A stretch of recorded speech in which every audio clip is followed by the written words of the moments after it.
La búsqueda de respuestas que como seres siempre le queremos dar a todo lo que nos rodea es lo que ha permitido el estudio del campo microbiológico. Fue así que en 1930, por la constante diarrea que emitían unos ratones, permitió identificar que había alguna partícula diminuta que causaba esto. Pero fue con el advenimiento de la microscopía electrónica que en 1960 se identificó la familia de virus entéricos, que no debe ser confundido con los enterovirus, inicialmente porque los virus entéricos al afectar directamente el intestino generan sintomatología gastrointestinal, en contraste con los enterovirus que afectan otros tejidos, sea piel, mucosa, sistema nervioso, presentando no esta sintomatología gastrointestinal. En el caso de rotavirus, Ruth Whitsoft lo descubrió como una rueda de carreta que se encontraba en la biopsia intestinal de niños con diarrea aguda severa, que en la actualidad se conoce como un virus de importancia clínica, alta frecuencia y universalidad. En 1973 fue encontrado un virus similar al rotavirus bovino, pero este se observaba en biopsias duodenales de niños con cuadros diarreicos. Este se clasificó en la familia Reoviridae y el género Rotavirus, el cual incluye 7 grupos virales, los cuales se clasifican por su proteína más abundante, la proteína BP6. Estos se clasifican de las letras A a la G, pero solamente las A, B y C son agentes infecciosos para los seres humanos. En el grupo A, este es el agente etiológico más abundante en las diarreas severas en niños menores a 5 años, mientras que el grupo B es el agente etiológico causal de brotes epidémicos de diarrea en adultos en China y países asiáticos. A diferencia del grupo C, este no puede ser agente etiológico de cuadros diarreicos, pero sí infecta a seres humanos. Pero, ¿cómo es el mecanismo de infección? Esto se da por medio de infección oral.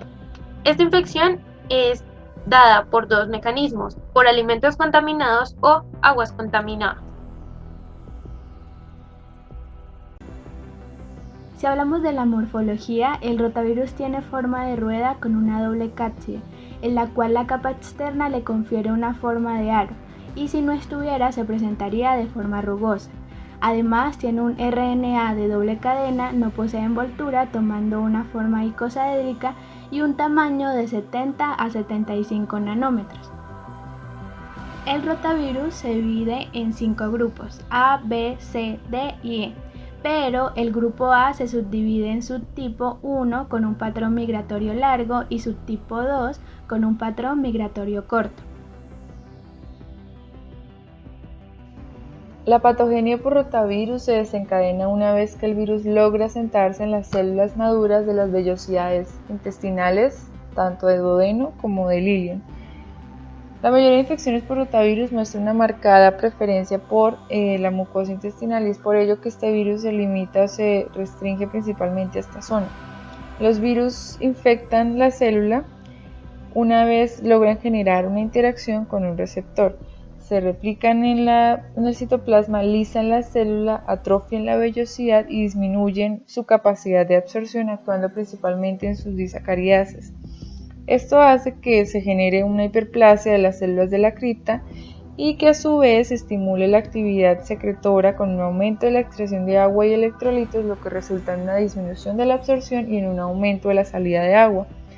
La proteína NSP4 que se produce en la fase inicial del ciclo de replicación viral, junto con la activación del sistema nervioso entérico que se activa por una exposición, una estimulación del virus, alteran la homeostasis del calcio, ocasionando que haya un aumento del calcio intracitoplasmático y posteriormente se activen los canales de cloro y la secreción de cloro. Cuando aumenta la secreción de cloro, va acompañado de una gran cantidad de agua, arrastra una gran cantidad de agua hacia la luz intestinal. Esto es lo que hace que los cuadros de diarrea y de vómito durante la gastroenteritis sean tan marcados y sean un factor para dar un diagnóstico acertado. Los síntomas aparecen aproximadamente 2 días después de que la persona se haya expuesto al virus. Los vómitos y la diarrea líquida pueden durar entre 3 y 8 días. Otros posibles síntomas son pérdida de apetito y deshidratación, lo que puede ser especialmente peligroso para bebés y niños pequeños. Estos síntomas de deshidratación incluyen orinar menos, boca y garganta seca, sentirse mareado cuando se está de pie, llorar sin lágrimas o con pocas lágrimas y somnolencia o irritación habitual. Para el diagnóstico se requiere una prueba fecal obtenida durante los primeros 5 días de presentación de síntomas. En caso tal de que no se puedan obtener las heces del paciente, se va a recortar un pañal embebido en la materia fecal de este y se va a realizar una muestra por elusión. Cabe resaltar que para el análisis de las pruebas fecales se pueden utilizar varias técnicas inmunológicas, dependiendo de lo que se quiere evidenciar, ya sea la partícula viral, el ácido nucleico o las proteínas virales. La microscopía electrónica fue la que permitió el descubrimiento del rotavirus. En la actualidad, solo se utiliza en laboratorios de investigación, pues se necesita personal entrenado para la utilización del microscopio electrónico. La electroforesis en geles de poliacrilamida fue la técnica de diagnóstico más utilizada en los años 80. Aunque sea la de referencia y la utilizara para detectar rotavirus tipo A, necesita personal capacitado, por lo que no se puede utilizar en laboratorios de diagnóstico virológico. Hace 20 años que se empezaron a utilizar las técnicas inmunológicas de tamizaje, basadas en la detección del antígeno del grupo A. Entre estos se encuentran las pruebas ELISA. La elección de la técnica de diagnóstico va a depender de la complejidad del laboratorio, del número de muestras a tomar y de la información que se requiera. Se hará un tratamiento de soporte para así reponer los líquidos y electrolitos perdidos por las diarreas. En caso de que persista, debe ir a un centro médico para que se le haga una rehidratación por medio de líquidos, sueros orales o intravenosos. Se deben tomar en cuenta 2 acciones principales para la prevención de esta enfermedad. Primero que todo, mejorar las condiciones sanitarias del medio y socioeconómicas de la población, así como también realizar campañas sistémicas de educación sanitaria. La población debe aprender acerca de la administración de sales de rehidratación oral para evitar la deshidratación y soluciones desinfectantes para evitar la propagación del virus, como lo es el hipoclorito de sodio. Y segundo, la población tiene el derecho a acceder a esquemas de vacunación efectivos y seguros.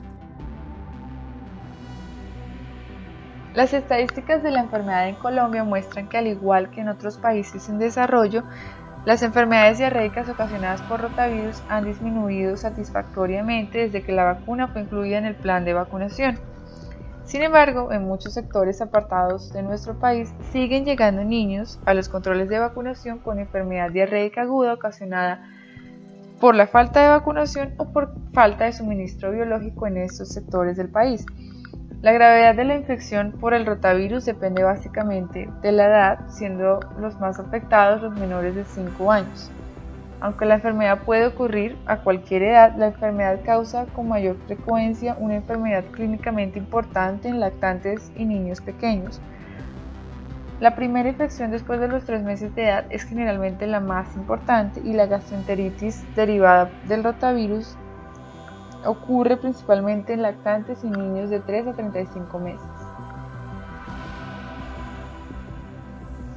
La administración de la vacuna al infante se realiza en 2 dosis principales y una tercera de ser necesaria.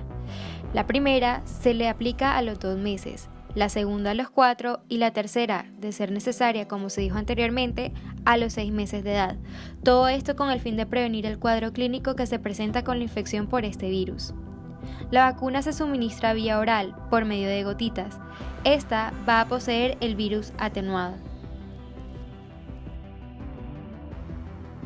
La población más vulnerable son los niños menores de 5 años, ya que el tipo que tiene mayor prevalencia es el tipo A de rotavirus, asociándose a gastroenteritis aguda y diarrea infantil nosocomial, reconociendo que cada año mueren más de 600.000 niños por la infección, pero esto se ha reducido gracias a la prevención por medio de vacunas.